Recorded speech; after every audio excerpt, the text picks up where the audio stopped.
বিয়ে না করলে তার পিছনে নামাজ হবে কি হবে না আপনি জানলে অবাক হবেন। আমাদের সমাজের মধ্যে কিছু কথা প্রচলিত আছে যে যে ইমাম আমরা রেখেছি সে তো অবিবাহিত, এর পিছনে নামাজ হবে না। অনেক মানুষ দেখা যায় অবিবাহিত ইমামকে তুচ্ছ তাচ্ছিল্য করে, বলে তোমার পিছনে তো নামাজ হবে না, তুমি তো বিয়ে করো নাই, বিয়ে করলে নামাজ হবে কি হবে না। আপনি কি জানেন, আপনি যে বলতেছেন বিয়ে না করলে তার পিছনে নামাজ হবে না, আপনি কি বিবাহ করেছেন? আপনি কি এটা ভেবেচিন্তে দেখেছেন?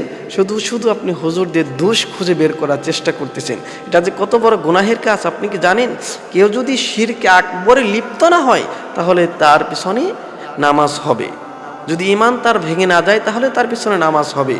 30 বছর 35 বছর বয়স হয়ে গিয়েছে, অনেক ইমাম বিবাহ করে নাই, অনেক ইমাম দেখা যায় বিবাহ করে নাই, তার পিছনে যে নামাজ হবে না এরকম কোনো কোরআন এবং হাদিসের রেফারেন্স আপনি দেখাতে পারবেন না।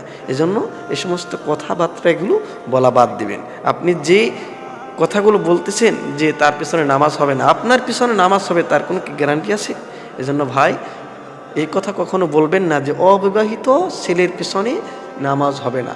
এটা এটা বড় ধরনের গুনাহের কাজ।